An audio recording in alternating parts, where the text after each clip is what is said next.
बोलो जयकारा बोल मेरे श्री गुरु महाराज की जय। सभी गुरुमुख प्रेमियों से सप्रेम जय सच्चिदानंद। हम गुरुमुख हैं, सेवक हैं, भक्त हैं।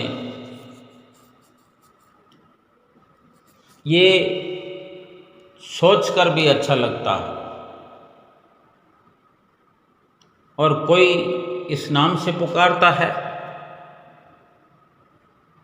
तो भी अच्छा लगता है। अच्छा लगना चाहिए कि हमें कोई श्री गुरु महाराज जी का रिश्तेदार समझकर पुकार रहा है, गुरुमुख कह रहा है, भगत जी कह रहा है, कोई बहन जी कह रहा है।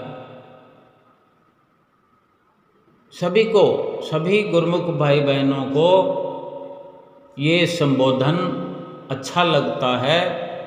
ये हमारा अधिकार है, अधिकार बन चुका है। फिर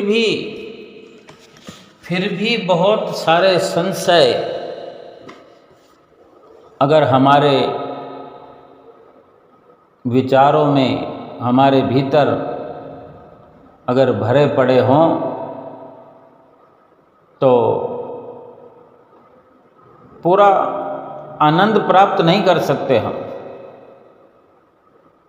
जो एक गुरुमुख प्रेमी को आनंद प्राप्त करना चाहिए वो नहीं कर पाता, क्योंकि अब अक्सर हम जो परमहंसों की लीलाएं सुनते रहे हैं, दृष्टांत सुनते रहे हैं। अभी श्री अमर ज्योति दर्शन ग्रंथ जो वर्णित हुआ और उसका मुहूर्त हुआ, शहर शहर में, हर आश्रम में वो ग्रंथ विराजमान हुआ और बहुत से गुरुमुख प्रेमियों के घरों में विराजमान हुआ। और वैसे भी हम लीलाएं बचपन से सुनते आए हैं, बड़े हो गए तो सुनते रहे, आज भी सुनते हैं कि किसी गुरुमुख को श्री गुरु महाराज जी ने ऐसे दर्शन दिए, उस प्रेमी को ऐसे गुरु महाराज जी ने मदद की, उसके साथ उस गुरु महाराज जी ने ऐसे पहुंचकर उसको सहारा दिया। हमारे भी दिलों में ये विचार चलता होगा कि हमारे साथ ऐसा क्यों नहीं होता, हमें क्यों श्री गुरु महाराज जी ऐसे दर्शन नहीं देते, ऐसे मदद नहीं करते। लेकिन कभी हमने सोचा हो कि जिनके साथ ऐसा हुआ उनके विचार हम जानें, उनकी करनी को हम देखें। कुछ तो पिछले प्रारब्ध के अनुसार श्री गुरु महाराज जी के द्वारा प्रभावित होते हैं। श्री गुरु महाराज जी, उनका जो प्रारब्ध है उसी के अनुसार, चाहे उन्हें पहली बार ही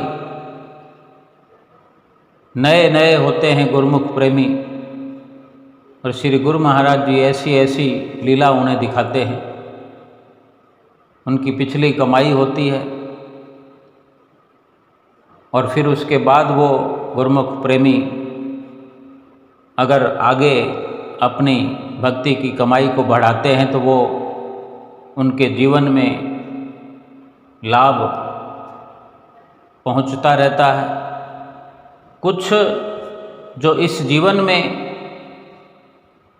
विनम्र भाव से सतगुरु की शरण हासिल करने के बाद सतगुरु के वचनों की पालना में लगे हैं, भजन सुमरन में लगे हैं, संसार से उपरामता किए हुए हैं, सत्य और असत्य की उन्हें समझ हो चली है, उनके साथ ऐसी लीलाएं होती हैं। हम भी ये विचार करें, अगर हम सतगुरु के चरणों में लगे हैं, सतगुरु से प्यार करते हैं, किस लिए करते हैं? क्या संसार से उपरामता है? हमारे भीतर सतगुरु के लिए कितनी विनम्रता है? या किसी के लिए भी, किसी के साथ व्यवहार में हमारी व्यवहारिकता कैसी है? अगर इस प्रकार से हम अपने भीतर कुछ खोज करें तो सतगुरु तो अंतर्यामी हैं, वो चाहे जैसे जब जहाँ जिस वक़्त लीला हमें दिखा सकते हैं। कहाँ किस मदद की ज़रूरत है कि वे चाहें तो हमें मुश्किल की घड़ी में जाने ही नहीं देते। हम क्यों चाहेंगे कि सतगुरु आकर हमारी मदद करें? मुश्किल की घड़ी ही क्यों आए? रही बात मदद की, तो एक मदद की लहर हर वक़्त चलती रहे, एक कनेक्शन हो जाए। किसी को दिखना दिखाना कोई ज़रूरी थोड़ा ही कि हमारे साथ ऐसी लीला हो जो लोग देखें, लोग वाहवाही करें। इस बात के क्यों हम तमन्नाई बने? ऐसी तमन्ना क्यों रखें? हम दुख में सुख में एक जैसे रहें। सतगुरु की जो हमारे लिए समझाइश है, जो वे चाहते हैं कि हम इस प्रकार जीवन व्यतीत करें। हम दुख में दुखी हो रहे हैं, सुख में उछल रहे हैं, कूद रहे हैं, और सतगुरु चाहते हैं कि हम सुख में और दुख में एक जैसे रहने का प्रयास करें, अपने को आदी बनाएं और ऐसे बन जाएं। सीधे सीधे एक संसार की असलियत को समझना और समझ पाना, एक तो जानना, जैसे कि हर कोई जानता है कि सब कुछ हम एक दिन छोड़ जाएंगे, सब कुछ छोड़ जाएंगे, और ये सब जानते हैं। लेकिन क्या यही सब कुछ हम समझ पाए हैं? अगर समझ पाते तो फिर दुख में क्यों शोक मनाते और क्यों सुख में उछलते? जब सब कुछ एक दिन छोड़ जाना है तो फिर दुख हो या सुख हो, एक जैसी अवस्था में ही जीवन व्यतीत किया जाए। सत्संगी का तो स्वभाव यही होना चाहिए, गुरुमुख का यही स्वभाव होना चाहिए। अब हम खुद अपने आप से देखें कि क्या हम इस प्रकार से हो रहे हैं, या जस के तस बने हैं जैसे शुरू में थे।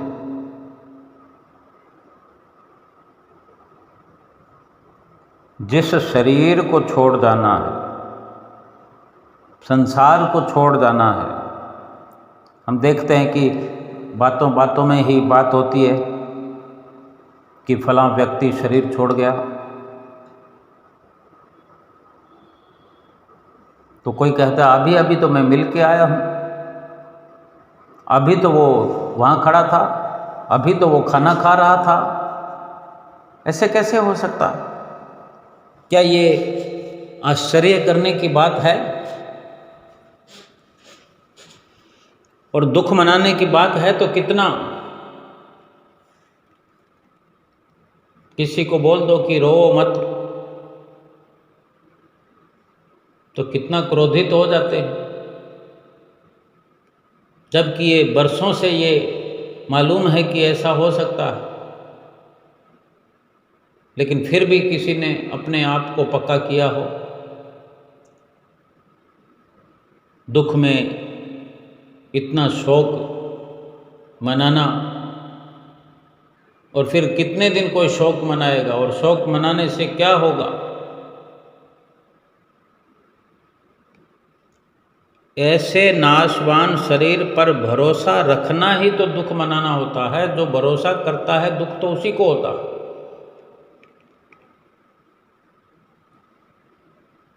ऐसे नाशवान शरीर के लिए किसी से क्रोध करना, किसी से दुश्मना करना, ये सत्संगी गुरुमुख के लिए ठीक नहीं है। संसार से संजोग वियोग ये तो अटल बात है। कब कौन सा संयोग बनता है, कब किस जगह से, किस व्यक्ति से, किस परिस्थिति से वियोग हो जाता है, बिछोड़ा हो जाता है।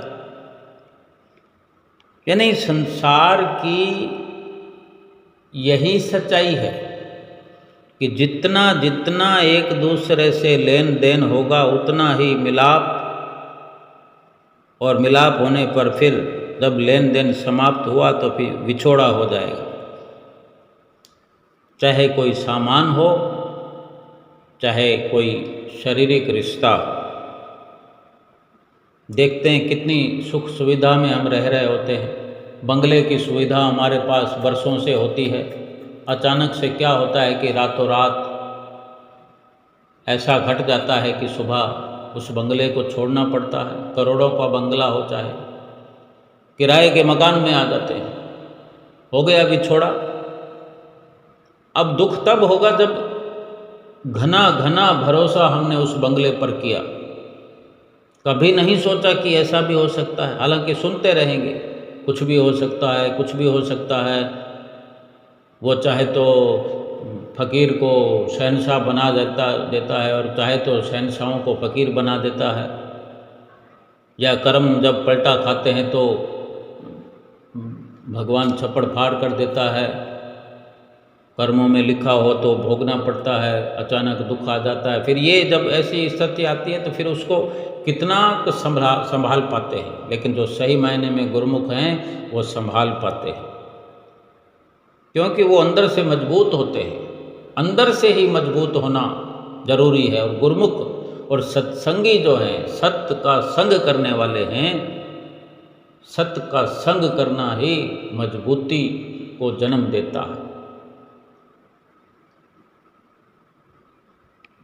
वे सब कुछ समझते हैं कि कब किस वस्तु का, कब किस रिश्ते का वियोग हो जाएगा। अचानक से देखते हैं कि गरीब से गरीब किराए के मकान में रहने वाला अचानक से कोई लॉटरी लग जाए, बंगले में आ जाता है। कोई गरीब का बालक पढ़ते पढ़ते कोई ऐसा इंजीनियर बन जाए, डॉक्टर बन जाए, कोई सीए बन जाए, कोई वैज्ञानिक बन जाए। लाखों की सैलरी महीने की हो जाती है। जिस बाप ने कभी देखे नहीं इतने रुपए, लेकिन उस बाप के घर ऐसा बच्चा आ जाए। लेकिन ये संयोग वियोग जो है, सुख दुख जो है, समझने की जरूरत है। अगर दृढ़ निश्चय एक सत्संगी का हो, गुरुमुख का हो, तो ये जो बड़े बड़े दुख होते हैं, अचानक से जो दुख आता है, इस दुख से देखते ही देखते उबर जाएंगे। दुख छुएगा तो सही, लेकिन दुख हमारा कुछ बिगाड़ नहीं पाएगा। जो मजबूत मकान होते हैं, चट्टान की तरह होते हैं, जिन मकानों की नींव मजबूत होती है, उनको आंधी तूफान हिला नहीं सकते। बेशक इस शरीर के रहते शरीर से बिछोड़ा होना है, मृत्यु होनी है, लेकिन इसका मालिक तो अजर अमर है। हम क्यों शरीर पर भरोसा करें? ये शरीर भी तो बंगला है, इस जीव के रहने का ये ठिकाना है। क्यों हम इस पर आश्रित रहें?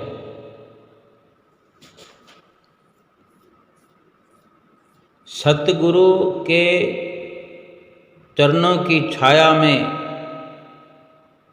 अपने आप को हम सुरक्षित रख सकते हैं। जहाँ भी रहें, बंगले में रहें, घर में रहें, झोपड़ी में रहें, सड़क पर रहें, किराए पर रहें, सड़क के किनारे भी कहीं सोते हो, जीवन है। और ये जो व्यवस्था है ये हमारे कर्मों की, हमारे प्रारब्ध की है।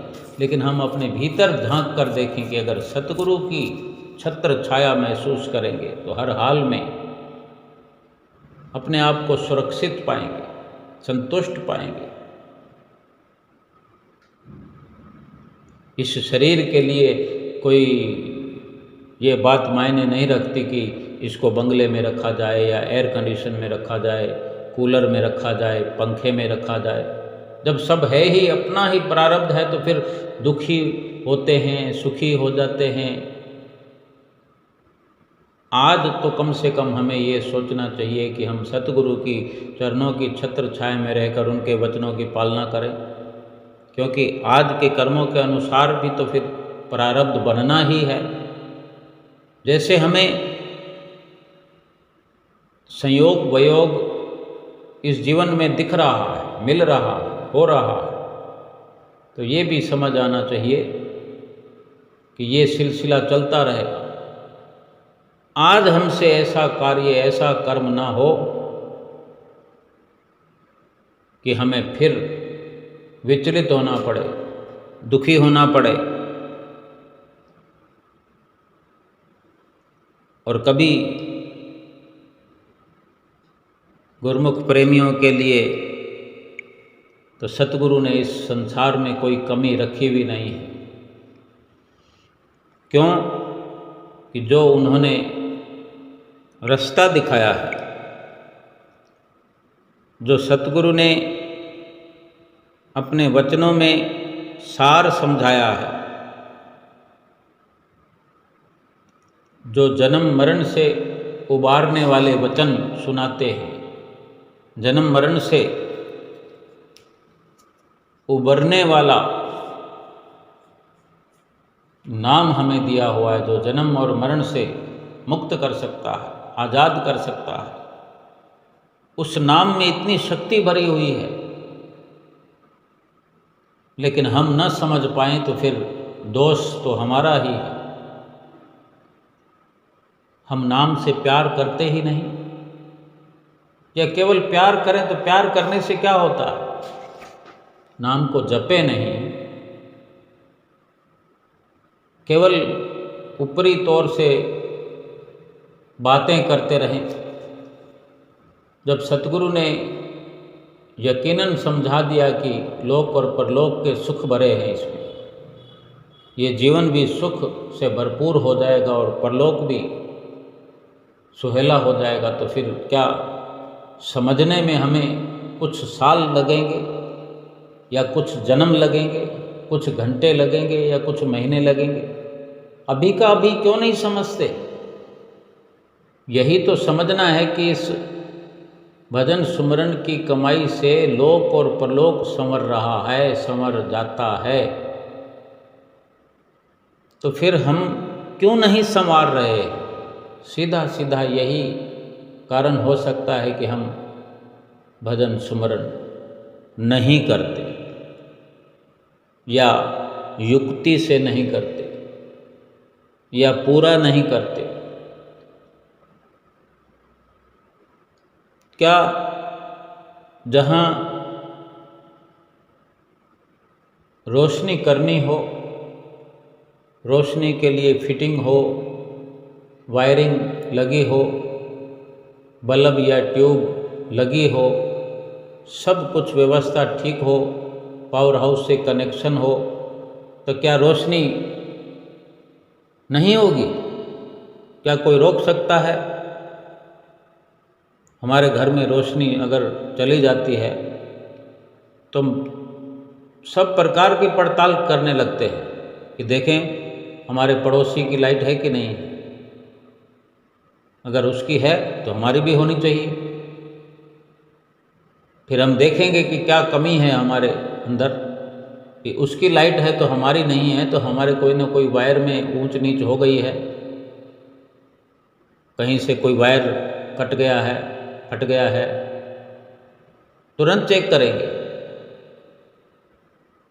ऐसे ही जो नियम के तहत नाम सुमरन में सभी प्रकार के सुख भरे हुए हैं,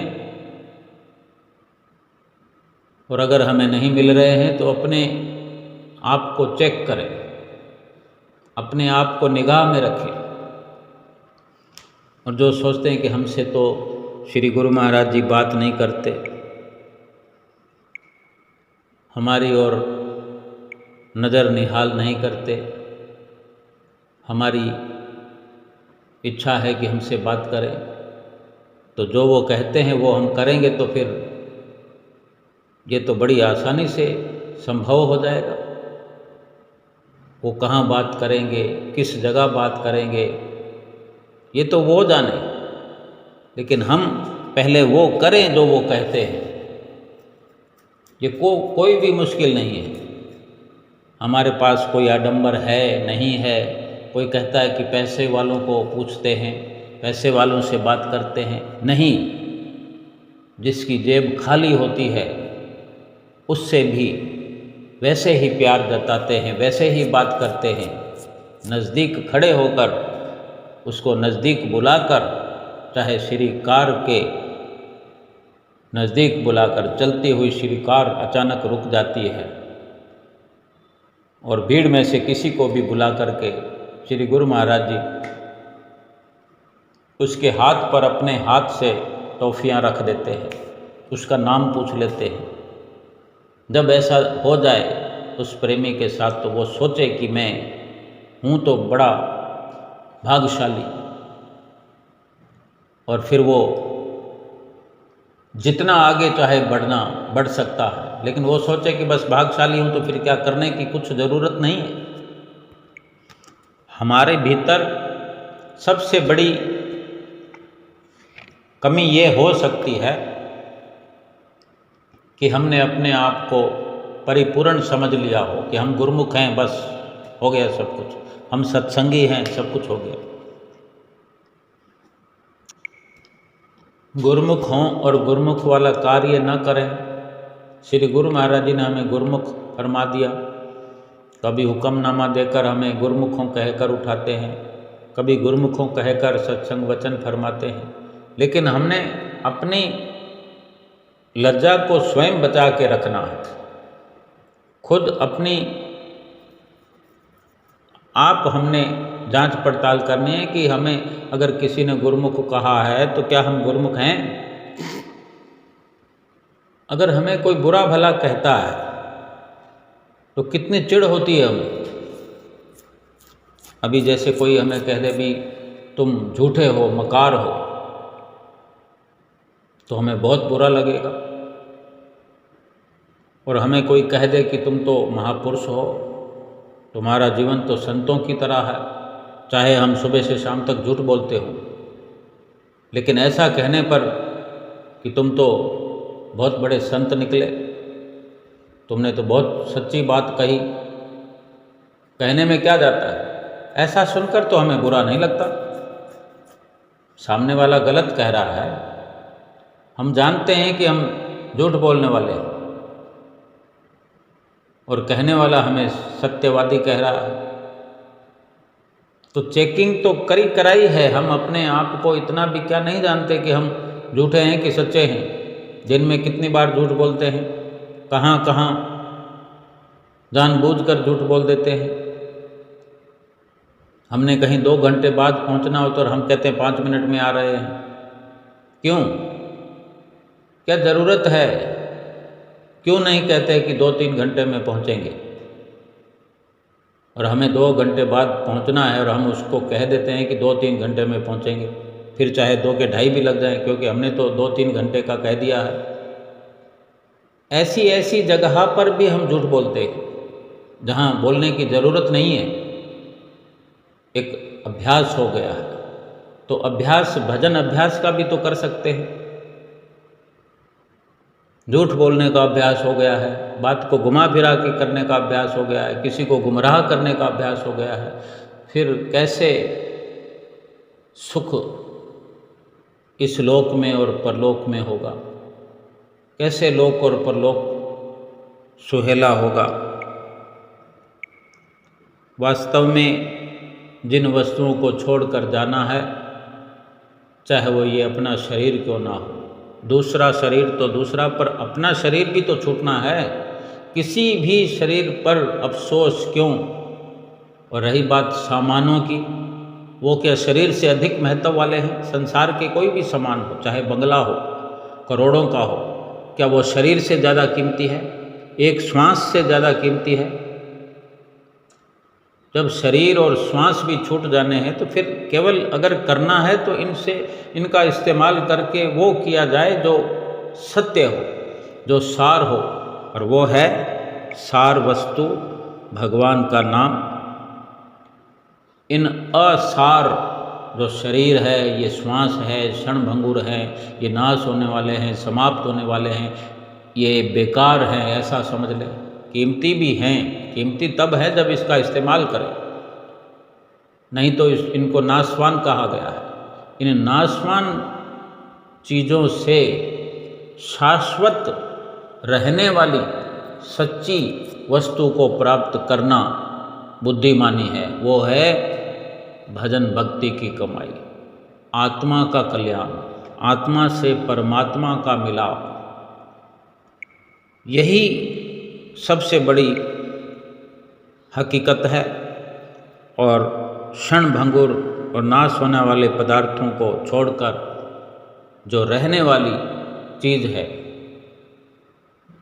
नाम और सुमरन की कमाई, इसी को रात और दिन ध्यान में रखते हुए और सतगुरु के वचनों पर अमल करते हुए हर श्वास में, हर पल में सुख का, आनंद का अनुभव करते हुए अपने सतगुरु से हर वक़्त प्रीत जोड़ करके इस लोक में भी सुखी रहें और परलोक भी अपना सुहेला करें। बोलो जयकारा बोल मेरे श्री गुरु महाराज की जय।